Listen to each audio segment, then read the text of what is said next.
मछलीपट्टनम में वाणी चल रही थी 9/2/66 की पृष्ठ 2 मध्य में बात चल रही थी। बुलाते हैं, हे गॉड फादर। सभी आत्माएं बाप को याद करती हैं जबकि दुख है। ये तो बच्चों को समझाया गया है कि बाप एक है और उनके बच्चे तुम आत्माएं भी मूल वतन में रहने वाली हो। क्या मूल वतन में रहने वाली हो? अरे जो बच्चे हैं उन्हीं की, जो बच्चे हैं गॉड फादर के, वो तुम आत्माएं मूल वतन में रहने वाली हो। तुम किससे कहा जाता है? सामने वाला जो सन्मुख बैठे होते हैं उनसे तुम कहा जाता है। तो 500-700 करोड़ मूल वतन में बैठने वाली आत्माएं नहीं है। या कि ऐसा है कि गॉड फादर के सामने 500-700 करोड़ मनुष्य आत्माएं सन्मुख बैठेंगी? ऐसी कोई बड़ी सभा लग सकती है? नहीं। सन्मुख माना मुख के सामने। तो मुख के सामने बैठ करके जो बच्चे सुनेंगे वो तो ज्यादा से ज्यादा संख्या उनकी 9 लाख सितारों की हो सकती है। क्यों?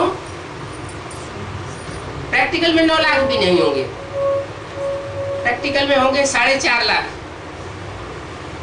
शरीर सहित, और उनमें प्रवेश करने वाली 4.5 लाख आत्माएं। इस तरह टोटल मिला करके 9 लाख, यानी 9 लाख जन्म देने वाली आत्माएं नई दुनिया में और 9 लाख जन्म लेने वाली आत्माएं। वो 4.5 लाख जन्म लेने वाली आत्माएं और 4.5 लाख जन्म देने वाली आत्माएं, टोटल मिला करके 9 लाख आत्माएं बाप के सन्मुख बैठेंगी। वो ही बैठने वाली है। तो उनके लिए बोला तुम आत्माएं मूल वतन की रहने वाली हो। जिनको तुम कहते हैं वो है असली मूल वतन रहने वाली। इसका मतलब क्या हुआ कि शरीर में रहते हुए ही मूल वतन की स्टेज का अनुभव करने वाली 500 करोड़ मनुष्य आत्माएं, उनको तुम नहीं कहा जा सकता, और न वो मूल वतन की मूल बीज रूप बिंदु रूप स्टेज में टिकेंगी। तो सारी देह अभिमानी आत्माएं हैं, सजाएं खा खा करके परम धाम वापस जाएंगे। होगा बाबा। तुम रहने वाली आत्माएं हो जिनको निराकारी दुनिया कहा जाता है। वो निराकारी दुनिया कोई ऊपर के लोक में नहीं, वो निराकारी दुनिया इस साकारी सृष्टि पर ही निराकारी स्टेज में रहने वालों की प्रत्यक्ष होनी है। जिसके लिए मुरली में बोला है तुम बच्चे परम धाम को भी सृष्टि पर उतार लेंगे। तो परम धाम इस सृष्टि पर कैसे उतारा जाएगा? जो भी आत्माएं संगठित रूप में एक स्थान पर इकट्ठी होंगी वो बीज रूप स्टेज में संगठन में इकट्ठी होंगी। तो बोला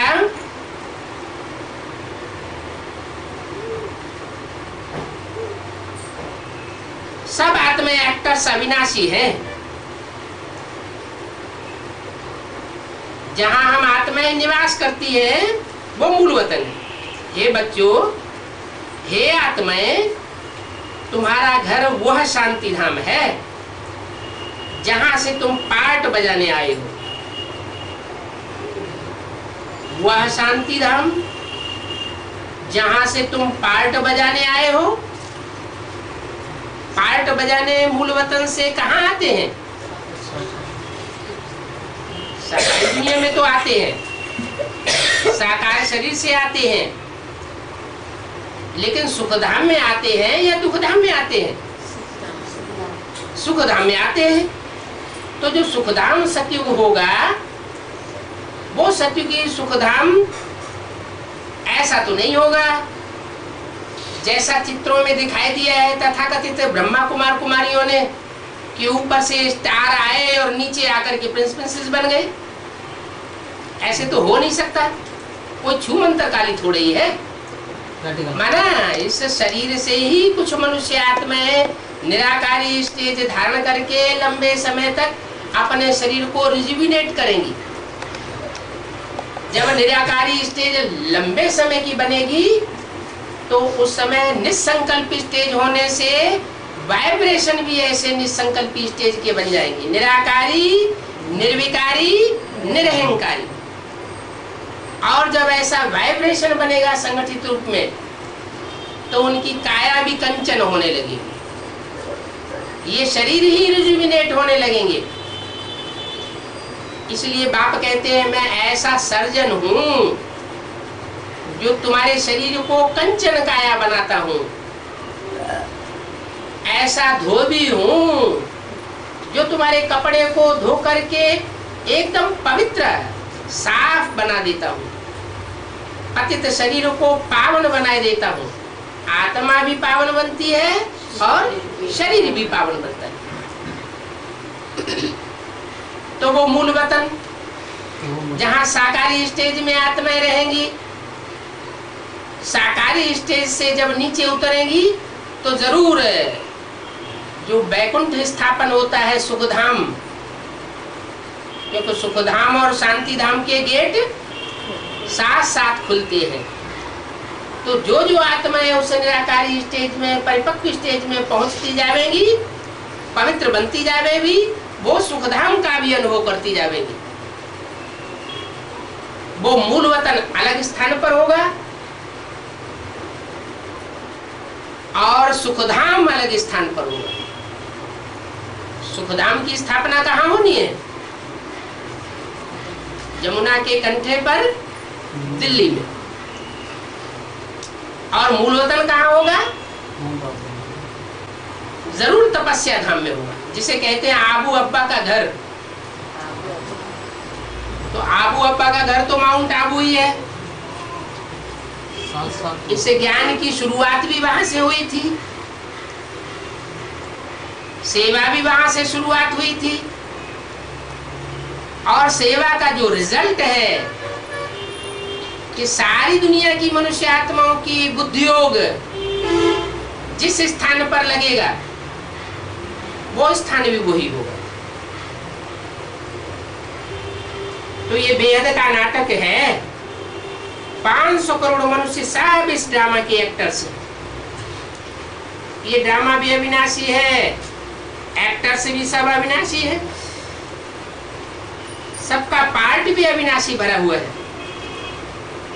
कभी कम कभी जास्ती नहीं हो सकते। और ड्रामा में सबका पार्ट लोधा हुआ है। जब ड्रामा में भी सब नंबरवार आते हैं,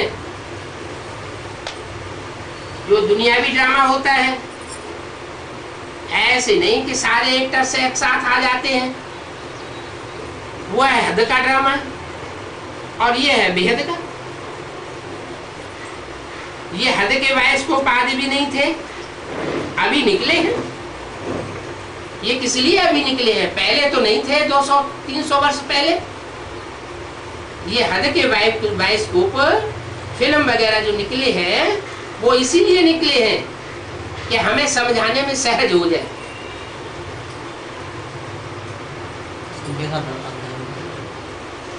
क्या समझाने में सहज हो जाता है? कि वो फिल्म बनाई जाती है तो उसमें भी कोई डायरेक्टर होता है। डायरेक्टर के डायरेक्शन पर हर एक्टर को चलना पड़ता है। एक्टर्स पर्दे के ऊपर पार्ट बजाते हैं रंगमंच पर, और डायरेक्टर नहीं दिखाई देता। यहाँ भी डायरेक्टर निराकार है। उस निराकार के जो भी डायरेक्शंस मिले हुए हैं, मुरलियों में, अव्यक्तवाणियों में, टीचर के रूप में जो क्लैरिफिकेशन मिलता है उसमें, या सदगुरु के रूप में,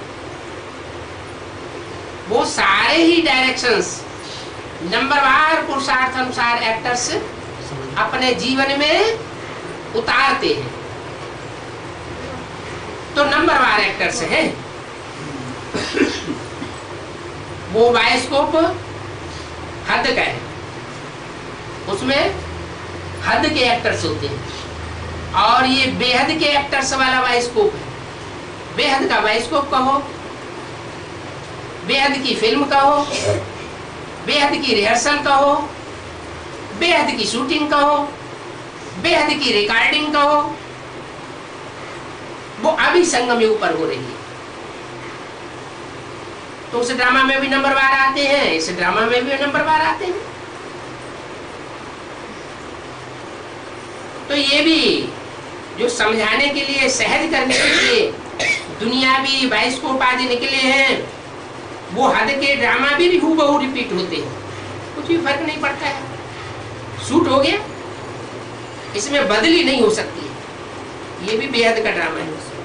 तुम जानते हो वो है मूल वतन, फिर सूक्ष्म वतन, और ये है स्थूल वतन। मूल वतन,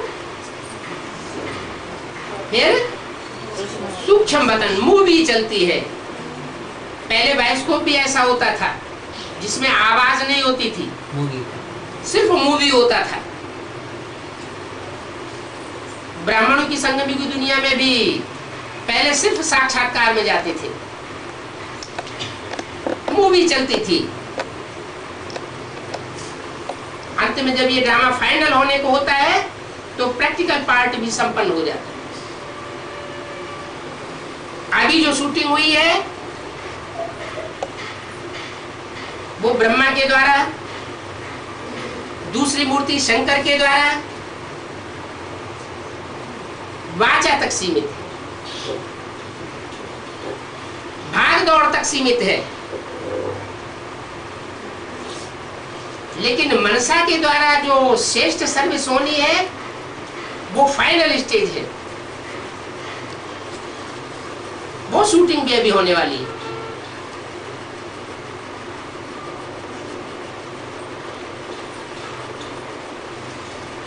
मूल वतन में तुम महात्माएं रहती हो ना, बाप के साथ। इसका मतलब क्या हुआ कि माउंट आबू में भी जो तपस्या भूमि बनी हुई है, जब दुनिया का विनाश होगा तो तुम आत्माएं, वो आत्माएं नहीं, वो माने कौन सी है?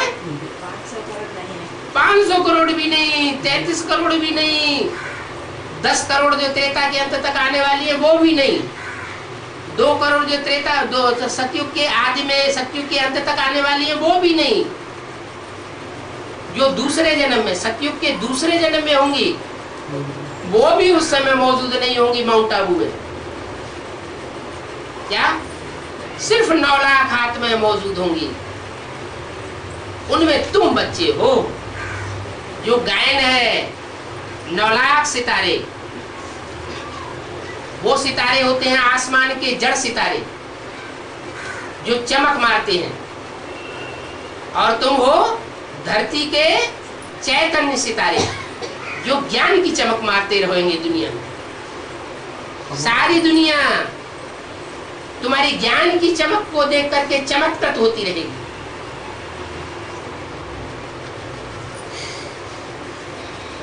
तो है निराकारी आत्माओं की दुनिया। झाड़ है ना, क्रिश्चियन लोग भी अपना झाड़ निकालते हैं,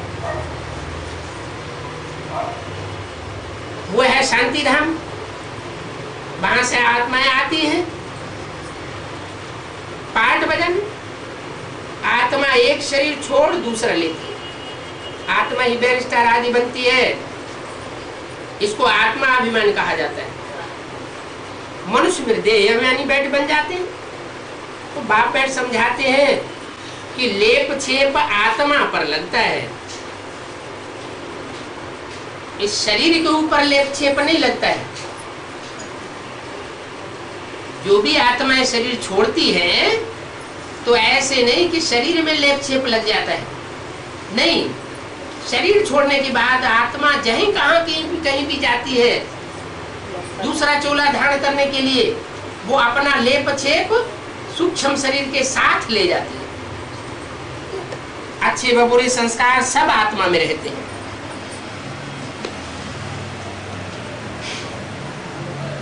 समझो कोई बीमार पड़ते हैं, कुछ होता है, ये भी कर्मों का हिसाब है। पूर्व जन्म में ऐसे ऐसे कर्म किए हैं जिनके आधार पर किसी को कड़ी बीमारी लगती है, किसी को कैसी बीमारी लगती है। आगे जन्म में जरूर कुछ ऐसा किया है। तो ऊंच से ऊंच निराकार शिव बाबा, फिर है सूक्ष्म बतरवासी ब्रह्मा विष्णु शंकर, उनमें भी तबक्के हैं। कहते हैं देव देव महादेव। सूक्ष्म बतन में 3 पुरियां है ना, तो नीचे की पुरी में ब्रह्मादेव, बीच की पुरी में विष्णुदेव और सबसे ऊपर की पुरी में देव देव महादेव। देव ब्रह्मा, देव विष्णु, महादेव शंकर, ऐसे कहते हैं ना। तो नंबरवार हुए ना। तो देवताओं में सबसे ऊंचा देवता कौन हुआ? महादेव हुआ। परंतु कहते हैं ऊंचे ते ऊंचा करता, ऊंचे ते ऊंचा निराकार शिव बाबा। उस शंकर महादेव से भी ऊंचा पाठ बजाने वाली कोई आत्मा है, वो शिव है, जो महादेव में प्रवेश करके पाठ बजाती है।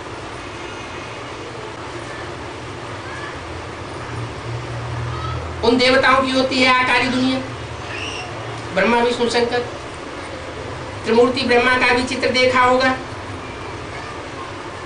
क्योंकि किस्म किस्म के चित्र बनाए दिए हैं। बहुत ऐसे चित्र निकलते हैं। क्या कहा? त्रिमूर्ति ब्रह्मा का जो चित्र बनाए दिया है, माउंट आबू से त्रिमूर्ति ब्रह्मा का चित्र देखा? अभी तो उन्होंने वो चित्र ही सपाट कर दिए, निकाल दिए। 30 बाई 40 इंच के जो चित्र बनाए थे हिंदी में, अंग्रेजी में और बाद में गुजराती में,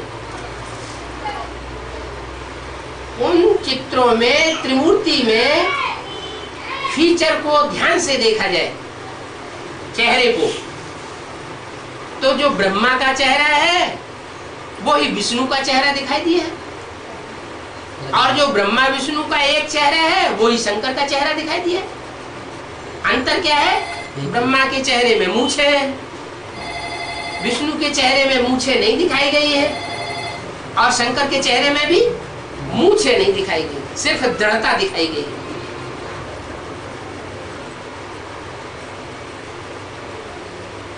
तो किस्म किस्म के ढेर सारे चित्र बनाए दिए। वास्तव में त्रिमूर्ति ब्रह्मा नहीं है, त्रिमूर्ति शिव कहना चाहिए। शिव की 3 मूर्तियां हैं जिनके द्वारा स्थापना, पालना और विनाश का कार्य संपन्न होता है। ब्रह्मा कोई 3 मूर्तियों के द्वारा पाठ बजाने वाला नहीं है। तो त्रिमूर्ति ऐसा बनाते हैं जैसे कि तीनों इकट्ठे हैं। भक्ति मार्ग में ऐसे चित्र बनाते हैं। त्रिमूर्ति ऐसी इकट्ठी निकालते हैं जैसे कि 3 बच्चे हैं, माँ के गर्भ में इकट्ठे निकले। बाप भी कहते हैं मैं जब निराकारी लोक परम धाम छोड़कर इस साकार सृष्टि पर आता हूँ तो अकेला नहीं आता हूँ। किसके साथ आता हूँ? ब्रह्मा विष्णु शंकर 3 मूर्तियों के साथ आता हूँ।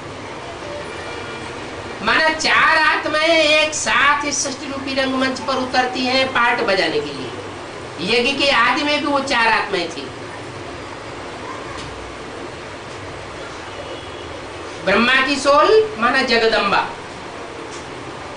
विष्णु की सोल माना कोई दूसरी कन्या माता थी, और शंकर की सोल जिसे शिव शंकर भोलेनाथ कहा जाता है, शिव को जिस महादेव के साथ जोड़ा जाता है, शिव को विष्णु के साथ नहीं जोड़ते हैं, शिव को 33 करोड़ देवताओं के साथ नहीं जोड़ते हैं, शिव को ब्रह्मा के साथ नहीं जोड़ते हैं।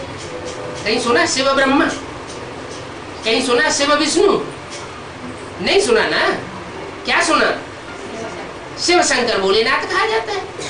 इसका मतलब जो सुप्रीमेसी वाला शिव है, सुपर पावर, वो प्रवेश करती है महादेव शंकर, जो ऊंचे से ऊंचा देवता है, उसमें प्रवेश करके वो हीरो पार्ट बजाती है,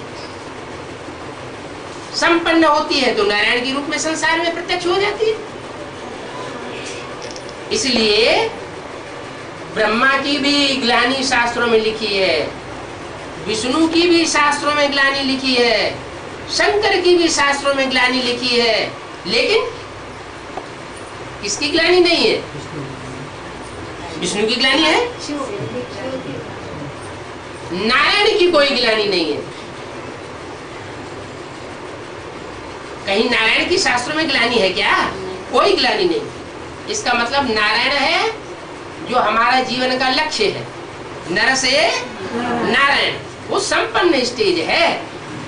वो संपन्न स्टेज में जब आत्मा प्रत्यक्ष होती है राम वाली, तो उसमें कोई डिफेक्ट नहीं रह जाता। तो ये तीनों देवताएं जो है इकट्ठे आते हैं।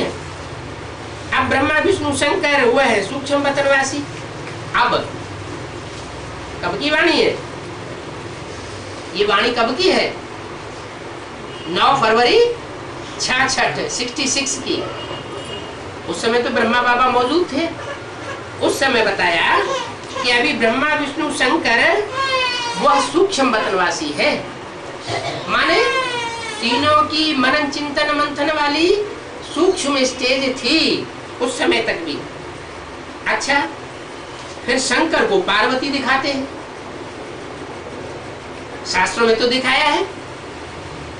विष्णु भी चतुर्भुज है, 4 भुजाओं वाला। इसका मतलब विष्णु भी कोई ऐसी आत्मा है जिसको 4 आत्माएं सहयोगी रूपी भुजाओं के रूप में दिखाई जाती है। 2 भुजा लक्ष्मी की, 2 भुजा नारायण की। ब्रह्मा के साथ सरस्वती कहते हैं। वो सरस्वती तो बेटी है, वो सरस्वती कोई ब्रह्मा की पत्नी नहीं है। प्रजापिता ब्रह्मा है तो सरस्वती हो गई उसकी बेटी। ऐसा तो और कोई देवता है नहीं। ब्रह्मा सरस्वती वहां है फरिश्ते रूप में, और यहाँ फिर है पतित रूप में। शंकर को पार्वती दिखाते हैं, फिर गणेश दिखाते हैं। शंकर से पैदाइश किसकी हुई? कहते हैं या तो बिच्छू टंडन पैदा हुए, या फिर हाथी की शक्ल वाला देह अभिमानी गणेश पैदा हो गया। जानवर जैसे देवताएं भी दिखाए हैं ना, उनकी भी तो पूजा होती है। लेकिन यह बातें वहां सूक्ष्म वतन में कहाँ होती है? ये बातें कहाँ की है? इस साकार षष्ठी पर वर्तमान संगम युग में ये सारे पाठ चलते हैं कि ऐसा भी कोई देवता है जिसके कान बड़े बड़े दिखाई जाते हैं, हाथी की तरह महारथी है, ज्ञान बहुत सुनता है, धारण भी बहुत करता है, बुद्ध रूपी माथा भी बड़ा चौड़ा है। माथा कहो, बुद्ध रूपी पेट कहो, बहुत विशाल है, और देह अभिमानी भी बहुत ज्यादा है। हाथी क्या करता है? हमारे देह अभिमान के सारा दिन झूमता रहेगा। बाप कहते हैं ये शंकर की रचना दिखाई है, बाकी सूक्ष्म वतन में ऐसी कोई बात नहीं होती है। सूक्ष्म वतन में स्त्री पुरुष कैसे होंगे?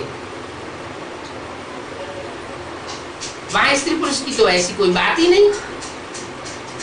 वहां तो है ही ब्रह्मा विष्णु शंकर, सुनने वाला कैसे पैदा होगा? देवताएं ही 3 हैं, वो तो फरिश्ते हैं। विष्णु है लक्ष्मी नारायण का युगल रूप, वो फिर यहां आकर के मनुष्य बनते हैं। 9-2-66 की वाणी का 3रा पेज, 3री लाइन। शंकर के लिए कहते हैं विनाश करते हैं।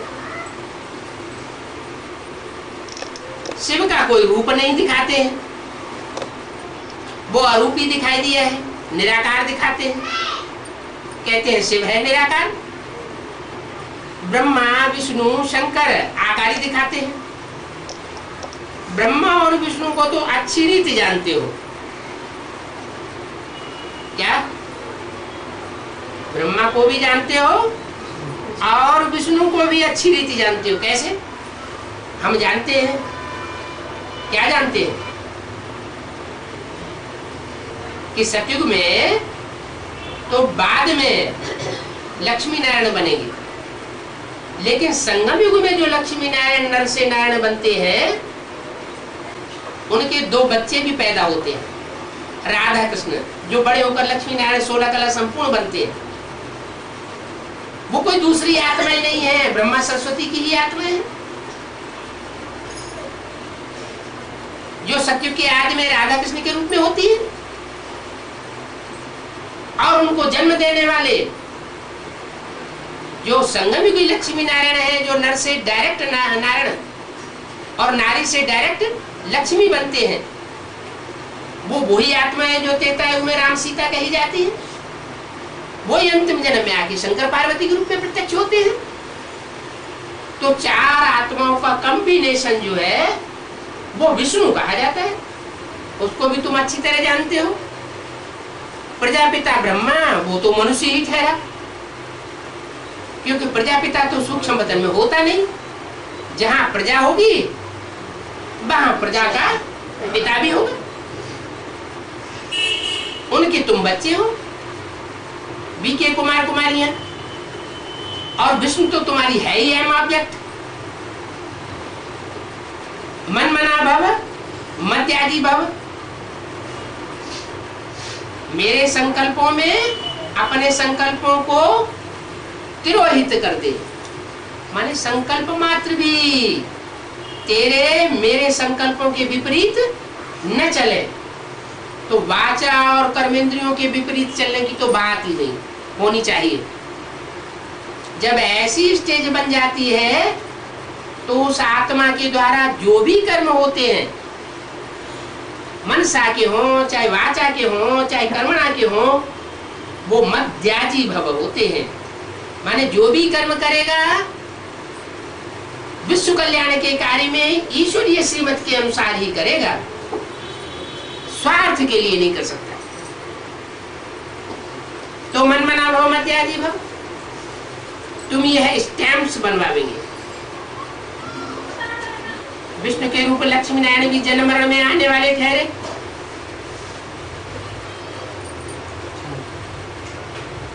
कब? सतयुग में जो भी लक्ष्मी नारायण के 4 रूप हैं वो सतयुग में नहीं दिखाए जाते। वो सतयुग का गायन नहीं है। कहाँ का गायन है? संगम युग का गायन है। तो संगम युग में वो जो चारों आत्माएं हैं, संगम युगी लक्ष्मी नारायण और सतयुगी लक्ष्मी नारायण, वो चारों आत्माएं इस समय जन्म के चक्र में आ रही है। अभी भी जन्म के चक्र में आ रही है, 4 भुजाओं के रूप में जो दिखाई जाती है। बाकी उन भुजाओं को चलाने वाला भी कोई होगा। तो जो भुजाओं को चलाने वाला है वो जन्म के चक्र से न्यारा दिखाएगा। वो कौन है?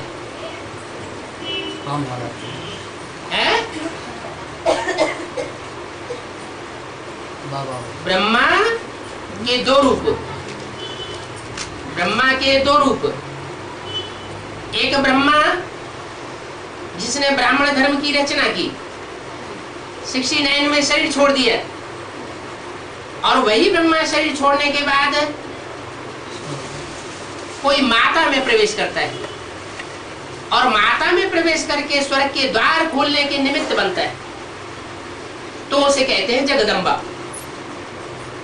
ब्रह्मा के रूप की पूजा नहीं होती। शास्त्रों में कहीं ब्रह्मा के मंदिर हैं, मूर्तियां हैं, कहीं पूजा होती है? नहीं होती। लेकिन जो अगला स्वरूप है जिसके द्वारा स्वर्ग के गेट खुलते हैं, माताओं के द्वारा स्वर्ग के गेट खुलवाता हूं, तो जगदम्बा और जगदम्बा के साथ उसकी भुजाएं होंगी ना। तो दूसरा वो रूप। तो ये ब्रह्मा के 2 रूप हुए। प्रैक्टिकल पार्ट बजाने वाले और फिर सरस्वती। सरस्वती जिसने ब्रह्मा के जीवित रहने से पहले ही शरीर छोड़ दिया था, और जैसे ब्रह्मा की चाल थी वैसे ही सरस्वती की चाल थी। कदम के ऊपर कदम चलने का पार्ट जैसा सरस्वती ने बजाया वैसा और किसी ने नहीं बजाया। तो सरस्वती शरीर छोड़ने के बाद वो छोटी मम्मी के रूप में हुई। ब्रह्मा माने बड़ी माँ, सरस्वती माना छोटी माँ। वो छोटी माँ जो है, जब एडवांस पार्टी का प्रैक्टिकल रूप प्रत्यक्ष होता है तो वैष्णव देवी के रूप में प्रत्यक्ष होती है, जिसे कहते हैं पार्वती। तो पार्वती और जगदम्बा, ब्रह्मा और सरस्वती, ये चार आत्माएं हो गई सहयोगी चार भुजाओं के रूप में। विष्णु की चार भुजाएं, और इन चार भुजाओं को चलाने वाला कौन? अरे कोई भुजाओं को चलाने वाला भी होगा कि अपने आप चलती रहेंगी?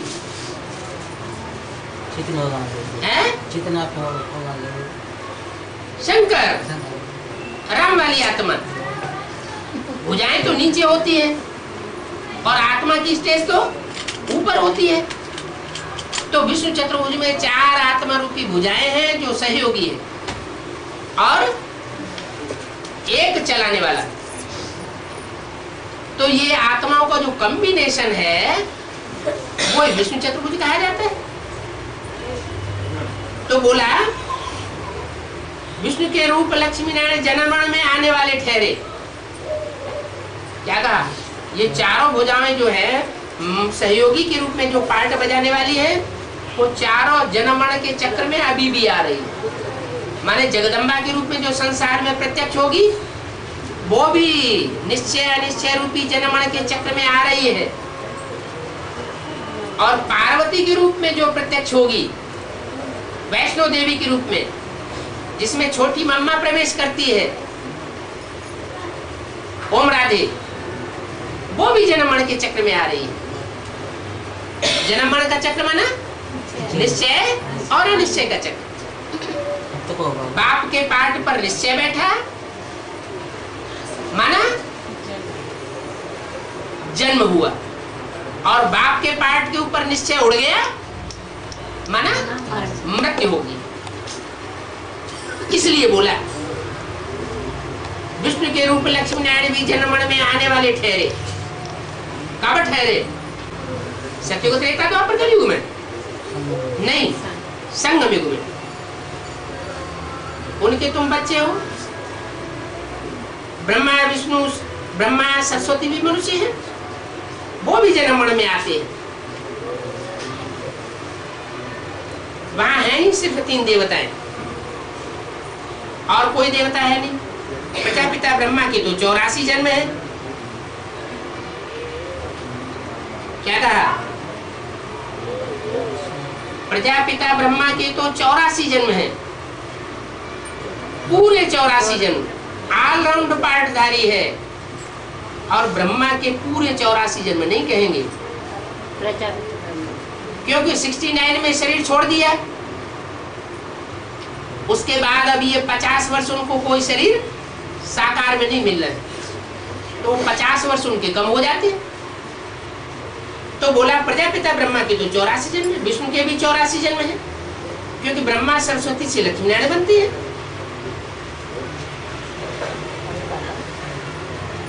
लक्ष्मी नारायण फिर पुनर्जन्म लेते लेते आकर ब्रह्मा सरस्वती बनते हैं। शंकर तो यहाँ जनमरण में नहीं आते। क्या कहा? विष्णु के जो 4 रूप हैं, जो वर्तमान संगम युग में जो आत्माएं पार्ट बजा रही है, वो जनमरण के चक्र में आ रही है। और उन चारों को चलाने वाली जो शक्ति है शंकर, राम वाली आत्मा, वो जनमरण के चक्र में नहीं आती है, निश्चय निश्चय के चक्र में नहीं आती है। शिव बाबा भी जनमरण के चक्र में नहीं आते हैं। शंकर में ही शिव बाबा बैठा हुआ है। शिव बाबा किसे है? शिव माने बिंदु, मेरी बिंदी का नाम शिव है। शिव माने बिंदी, और बाबा माना जिस साकार में मुकर्रर रूप से प्रवेश करता है। तो शिव बाबा भी जन्म मरण के चक्र में नहीं आते, माने शिव बाबा को भी निश्चय अनिश्चय का चक्र नहीं चलता है। तो बाप कहते हैं नेक्स्ट टू शंकर हो गया। नेक्स्ट टू शिव कौन हुआ?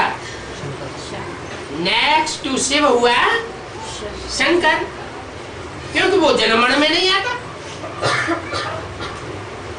मैं शिव भी जन्म मरण के चक्र में नहीं आता और शंकर भी जन्म मरण के चक्र में नहीं आता। इसका मतलब अभी वर्तमान संगम युग में कोई एक ही शरीर से पार्ट बजाने वाली आत्मा है जिसको कभी भी निश्चय अनिश्चय का चक्र नहीं चलता। इसलिए शास्त्रों में उनको कैसा दिखाया है? नहीं, तो एक दिखाया है, लेकिन शास्त्रों में उनको दिखाते हैं कि शंकर कभी मरते नहीं, क्या अमर है। अमरनाथ की यात्रा पर जाते हैं ना, तो कहते हैं शंकर तो अमर है, वो कभी मरता नहीं, न जन्म लेता है और न मरता है। सिर्फ विनाश अर्थ निमित्त बना हुआ है। क्या? न जन्म न मृत्यु, न निश्चय न अनिश्चय, लेकिन विनाश के लिए निमित्त बना हुआ है। और शिव तो ऊंचे से ऊंचे है, वो ब्रह्मा से भी ऊंचे है, विष्णु से भी ऊंचे है, शंकर से भी ऊंचे। इब्राहिम, बुद्ध, क्राइस्ट, गुरु नानक की तो बात ही छोड़ दो, वो तो आते ही हैं द्वैतवादी युग में, गिरती कला में, द्वापर कलयुग में। वो धर्म पिता हैं और वो ब्रह्मा विष्णु शंकर, उन सबसे ऊंचे ऊंचे है शिव। शंकर भी जन्म मरण में नहीं आते, तो नेक्स्ट टू शिव भी हो गया। इसलिए कह देते हैं शिव शंकर महादेव। क्या कहा? शिव शंकर महादेव क्यों कह देते हैं? कि न शिव जन्म मरण के चक्र में आते हैं, न शंकर जन्म मरण के चक्र में आते हैं, इसलिए दोनों को मिला के एक कर दिया। अरे शंकर सूक्ष्म वतनवासी और वो मूल वतनवासी, फिर शिव शंकर क्यों कह देते हो? कारण क्या है? किसी को कारण का पता है?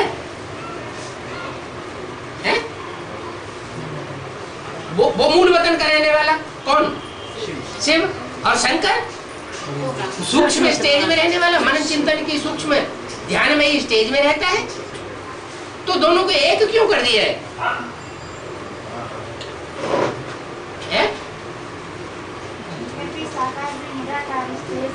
हाँ, क्योंकि पुरुषार्थ करके वो साकार में रहते हुए भी, आकारी स्टेज में रहते हुए भी, मनन चिंतन मंथन की आकारी स्टेज में भी रहते हुए भी, जब संपन्न स्टेज धारण करता है तो 500-700 करोड़ मनुष्य आत्माओं के बीच में, 33 करोड़ देवताओं के बीच में, 10 करोड़ 2 करोड़ जो सत्युगी देवता हैं उनके बीच में, 9 लाख चमकते हुए सितारों के बीच में, सबसे पहले वो निराकारी स्टेज को धारण करता है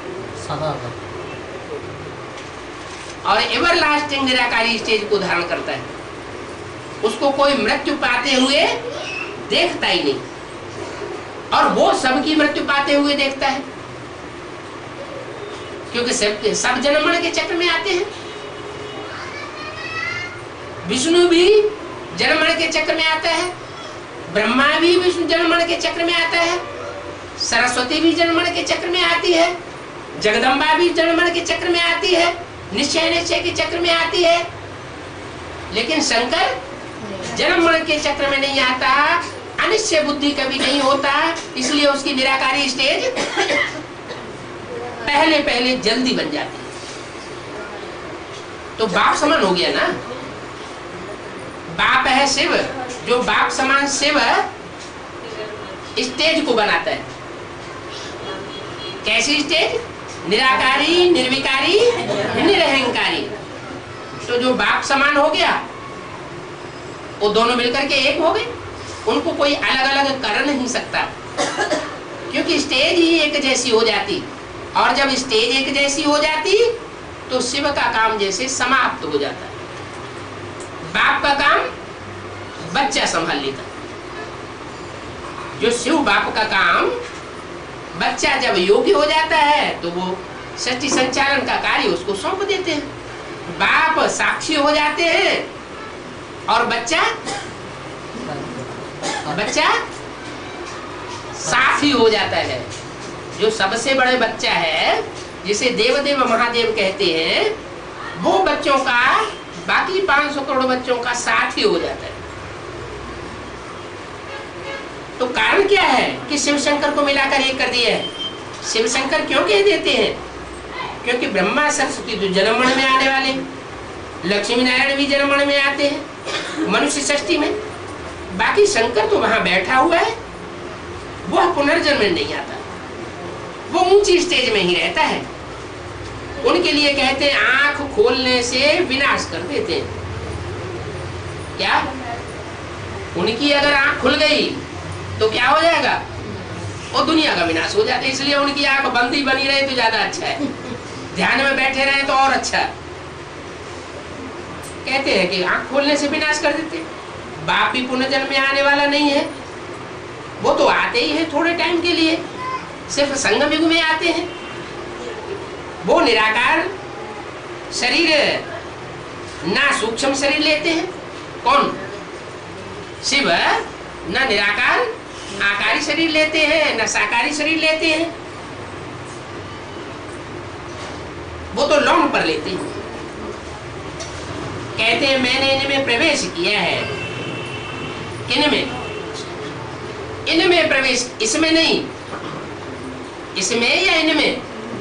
इनमें माना रामकृष्ण की आत्माओं में प्रवेश किया है, तुमको ज्ञान देते हैं। शिव और शंकर दोनों पुनर्जन्म में नहीं आते, बाकी ये दोनों तो जन्ममण में आते हैं। ब्रह्मा सरस्वती से लक्ष्मी नारायण, फिर लक्ष्मी नारायण से ब्रह्मा सरस्वती, तब तुम भी उनकी औलाद हो। देवदेव महादेव कहते हैं क्योंकि वो पुनर्जन्म में नहीं आते। वो शरीर में प्रवेश करते हैं पावन बनाने के लिए। कौन? शरीर में कौन प्रवेश करते हैं पावन बनाने के लिए? शिव प्रवेश करते हैं शरीर में पावन बनाने के लिए। ब्रह्मा से विष्णु, विष्णु की नाभि से ब्रह्मा निकलता है, ब्रह्मा की नाभि से विष्णु निकलता है, ब्रह्मा सरस्वती सो लक्ष्मी नारायण, लक्ष्मी नारायण सो फिर ब्रह्मा सरस्वती। बाकी तो कोई बात है नहीं।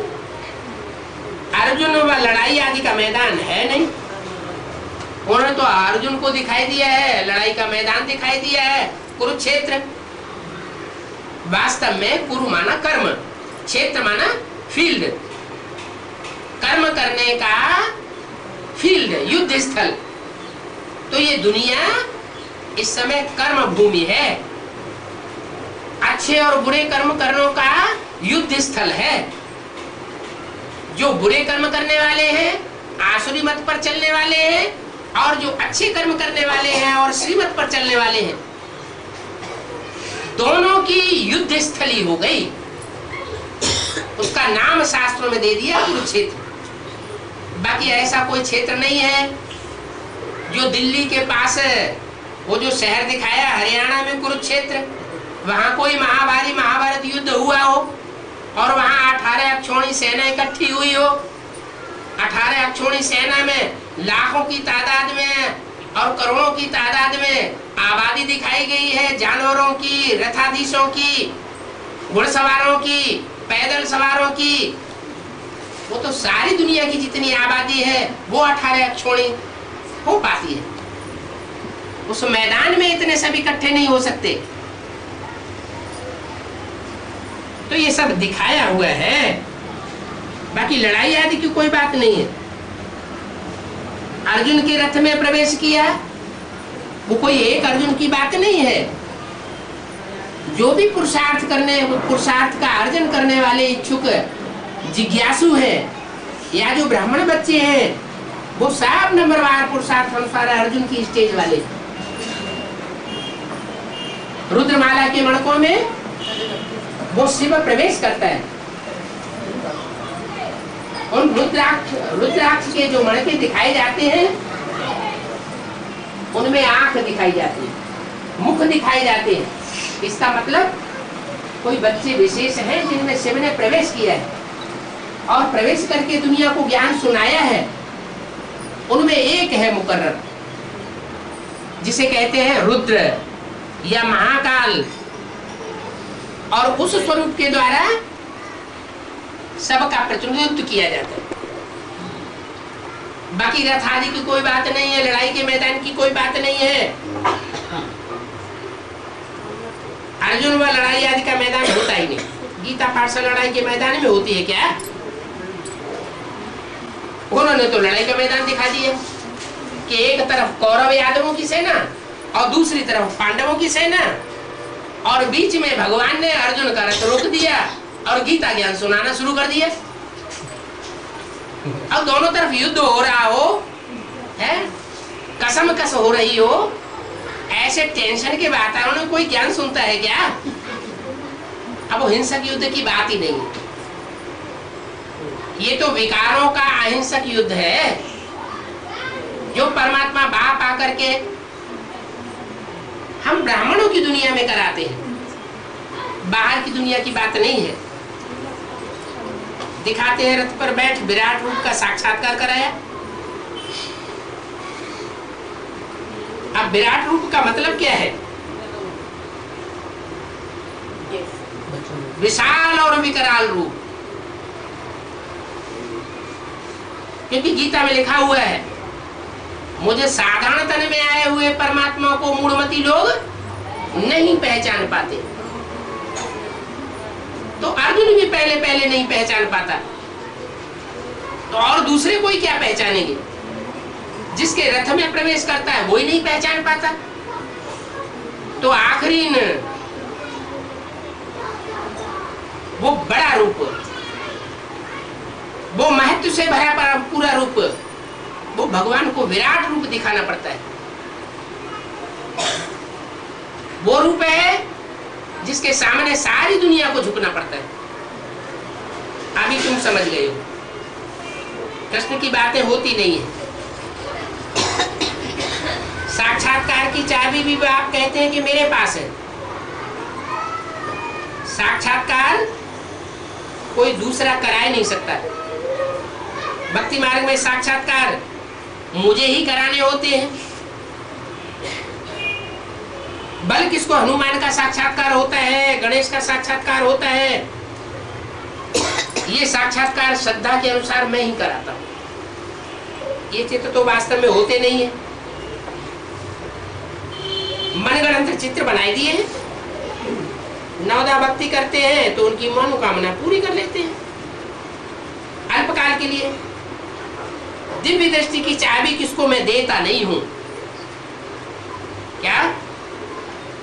बुद्धियों की चाबी मैं दे देता हूं, दिव्य बुद्धि की चाबी दे देता हूं, लेकिन दिव्य दृष्टि की चाबी मैं किसी को नहीं देता हूं। अगर किसी को दूं तो वो मिसयूज करना शुरू कर देगा, तो वो चाबी मैं अपने पास रखता हूं। तुमको विश्व का मालिक बनाए देता हूं, मैं नहीं बनता हूं। ये मैं नहीं बनता हूं कहने वाला कौन? शिव सुप्रीम सोल कहते हैं कि मैं विश्व का मालिक नहीं बनता हूं, तुमको विश्व का मालिक बनाता हूं।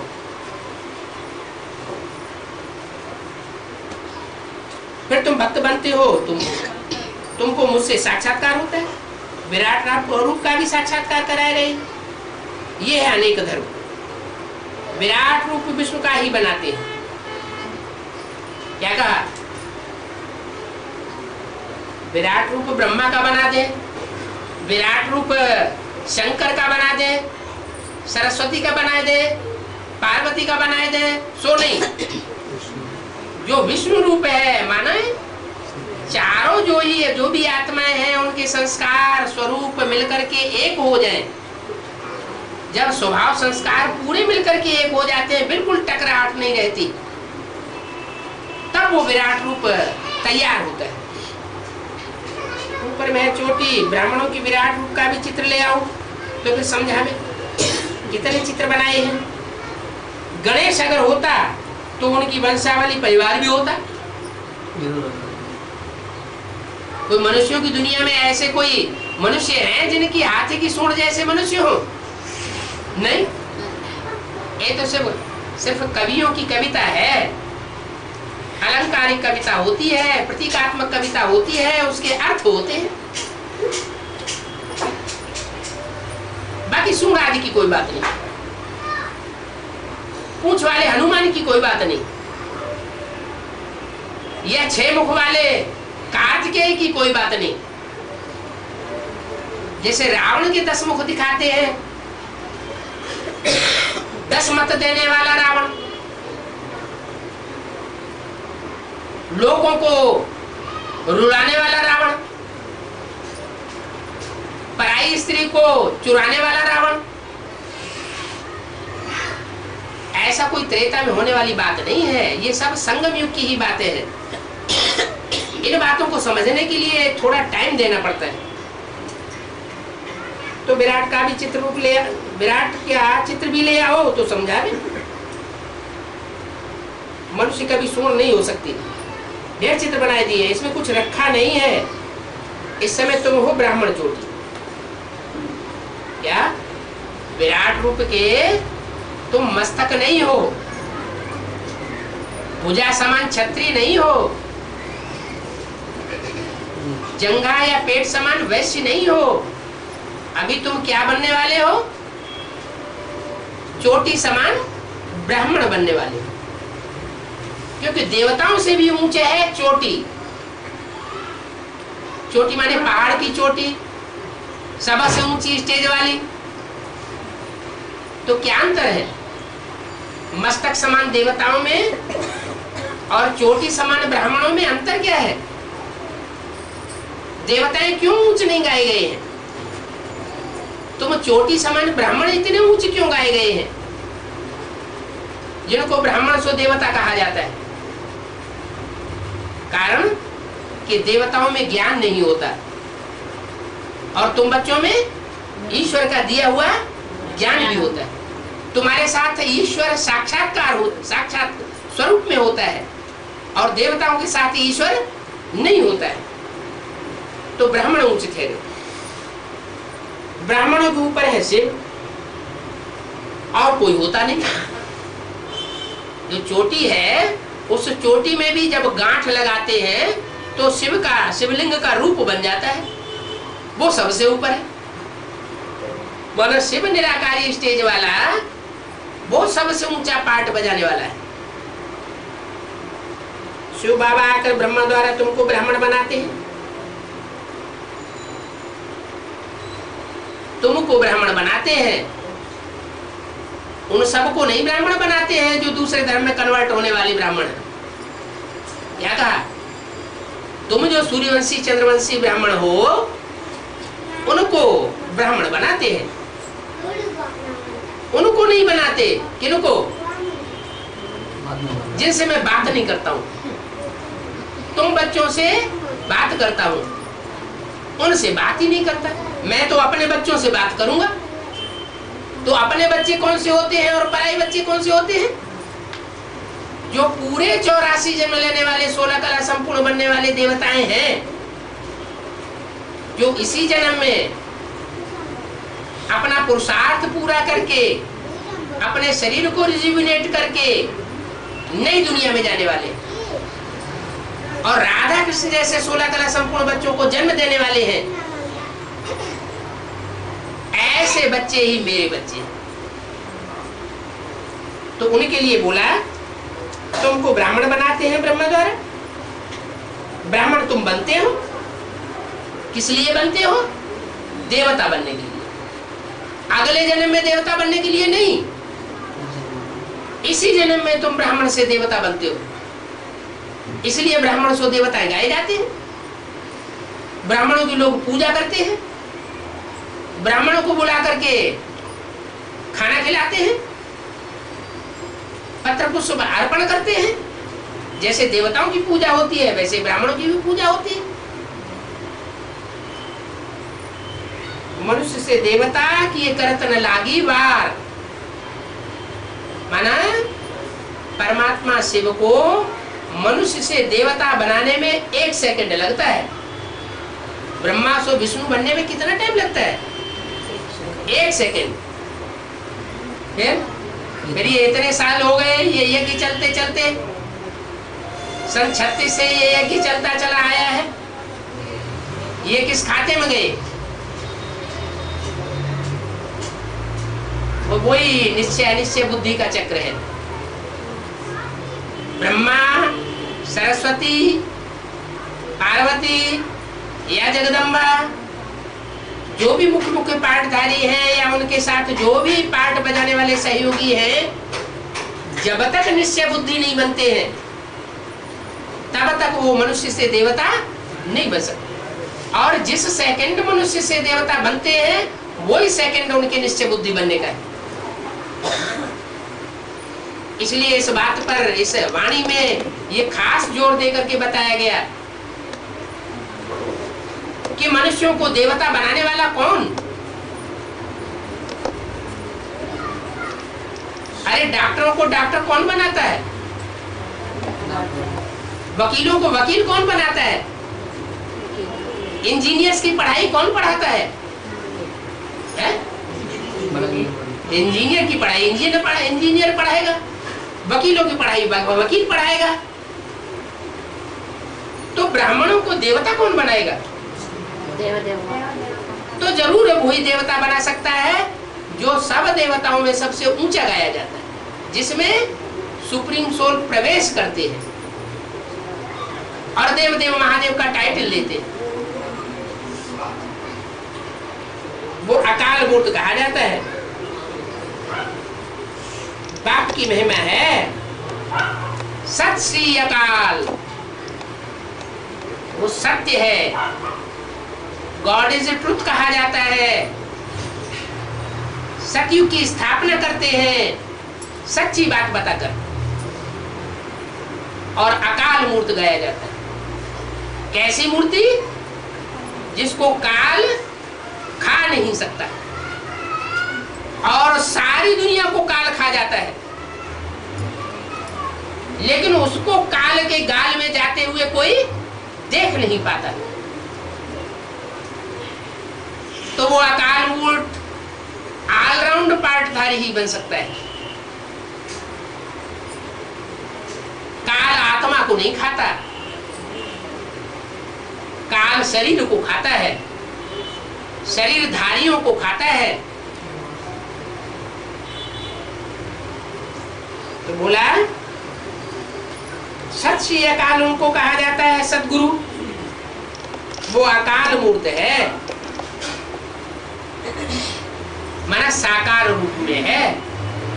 मूर्त माना 2 शब्द होते हैं, एक होता है मूर्त और एक होता है अमूर्त।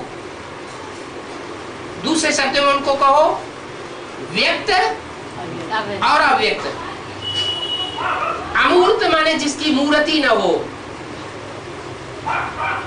और अमूर्त वो निराकारी आकारी स्टेज साबित करता है।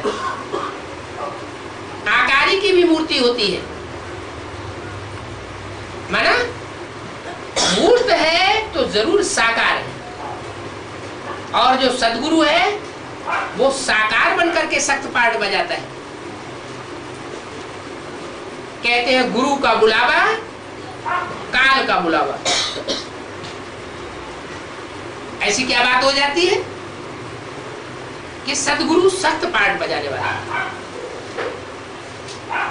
इसलिए बोला है कि जब आखिरी सीन होगा, बहुत भयंकर सीन होगा, तो उस समय शंकर मार्शल का पार्ट बजाएगा रूहानी मिलिट्री के बीच में। जब लड़ाई होती है तो मार्शल भी होता है सेना का, जिसे कहते हैं सेनापति। अगर कोई छोटा मोटा ऑफिसर हो, बड़ा ऑफिसर हो, कोई घुड़सवार हो, कोई प्यादा हो, कोई सिपाही हो, और वो उस समय डायरेक्शन मानने के लिए इनकार कर दे युद्ध भूमि में कि मैं ऐसा नहीं कर सकता, तो मार्शल का क्या आदेश है? क्या आदेश होता है? तुरंत गोली से उड़ा दो। तो ऐसे ही ये गायन है इस समय का, गुरु का बुलावा, काल का बुलावा। गुरु तो एक ही है सच्चा, बाकी सब झूठे। एक सदगुरु अकाल मूर्त, तो बाकी सब गुरु झूठे हो जाते हैं। स्कूलों में भी कहते हैं हम वर्ल्ड की हिस्ट्री ज्योग्राफी समझा नहीं सके, तो मूल वतन, सूक्ष्म वतन, साकार वतन, ये चक्कर है सारा, ये तो बाकी समझाते नहीं है। वो तो सब है हद की बातें सुनाने वाले, यहाँ तो बाप तुमको बेहद की बातें सुनाते। अच्छा, माता पिता का मीठे मीठे सिकिल दे बच्चों को, याद प्यार, गुड मॉर्निंग, ओम शांति।